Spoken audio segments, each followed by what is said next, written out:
नमस्कार, आप देख रहे हैं एनबीटी ऑनलाइन। मैं हूं आपके साथ पल्लवी।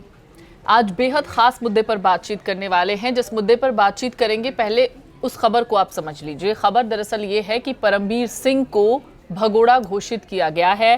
मुंबई की एक अदालत ने परमबीर सिंह को भगोड़ा घोषित किया है।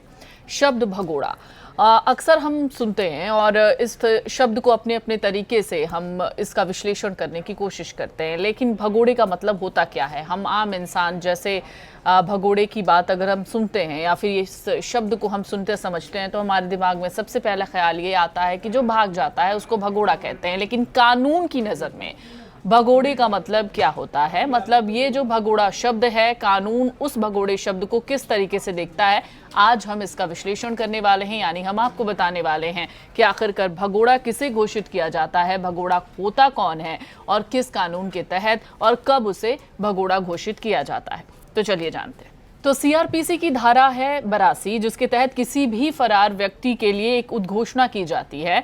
और भगोड़ा जो है वो हिंदी मीडिया का शब्द है, जिसका मतलब कानून की भाषा में होता है फरार व्यक्ति, यानी जो भाग जाता है। लेकिन इस भागने को आप दूसरे एंगल से समझें उससे पहले हम आपको बता देते हैं कि ये जो वाक्य है, इसका जो इस्तेमाल है हम आम बोलचाल की भाषा में तो करते हैं, लेकिन कानून की भाषा में इस शब्द के मतलब थोड़े अलग होते हैं। अच्छा, भगोड़ा घोषित होने के बाद क्या होता है, पहले ये जान लीजिए।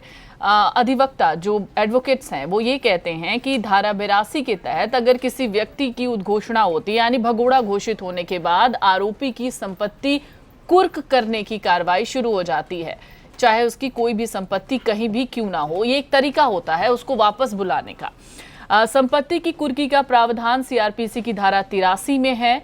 वकील ये भी कहते हैं कि 83 के तहत किसी आरोपी के भगोड़ा घोषित होने के बाद अदालत किसी भी समय उसकी जो संपत्ति है उसकी कुर्की कर सकती है और ये आदेश दिया जा सकता है। तो एक अहम सवाल ये है कि आखिरकार भगोड़ा कब घोषित किया जाता है और किसे घोषित किया जाता है, इसको भी बड़ा बारीकी से समझने की कोशिश कीजिए। दरअसल कोई भी अपराधी जिसके खिलाफ गैर जमानती वारंट जारी हो चुका है और तमाम नोटिस और मुनादियों के बाद भी वो हाजिर नहीं होता, तब उसे भगोड़ा घोषित किया जाता है। जैसे मान लेते हैं कि कोर्ट ने एक सम्मन भेजा है, कोर्ट की तरफ से कोई नोटिस गया है आपके पास और आप उस डेट पर हाजिर नहीं होते, तब आपको भगोड़ा घोषित किया जा सकता है। उसमें भी एक लिमिटेशंस हैं।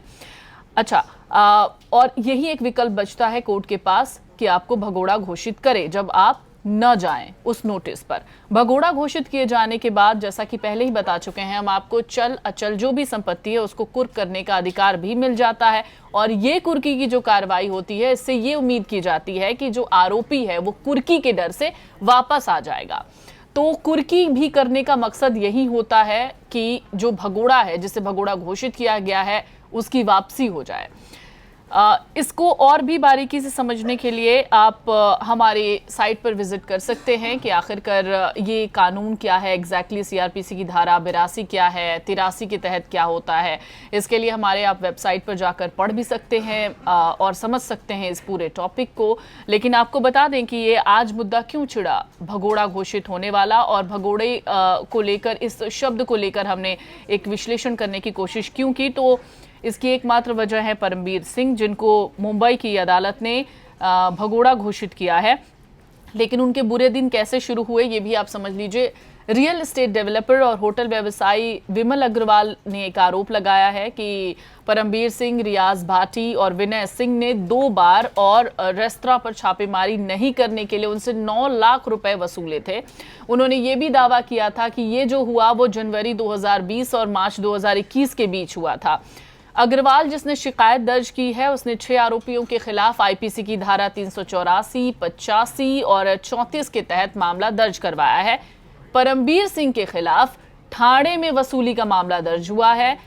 मामले में वजह की गिरफ्तारी, यानी सचिन वजह, जिनका नाम बहुत ज्यादा उछला था बीच में, आपको याद होगा एंटीलिया केस मामले में, गिरफ्तारी के बाद परमबीर सिंह को मार्च 2021 में मुंबई पुलिस कमिश्नर के पद से हटा दिया गया था और अब उनके लिए मुसीबत का सबब बन गया है जब उन्हें मुंबई की अदालत ने भगोड़ा घोषित किया है। हम उम्मीद करते हैं कि आपको ये पूरा मामला समझ में आ गया होगा। इसके साथ ही आपको ये भी समझ में आ गया होगा कि ये भगोड़े शब्द का जो हम इस्तेमाल अक्सर कोर्ट की तरफ से देखते या सुनते हैं या अखबारों में पढ़ते हैं, वेबसाइट्स पर पढ़ते हैं, तो इसका एग्जैक्ट मतलब क्या होता है। कुछ और भी अगर आप जानना चाहते हैं तो हमारी साइट पर विजिट कर सकते हैं। कमेंट सेक्शन में कमेंट करके बताना मत भूलिए। हो सके तो सब्सक्राइब कर लीजिए।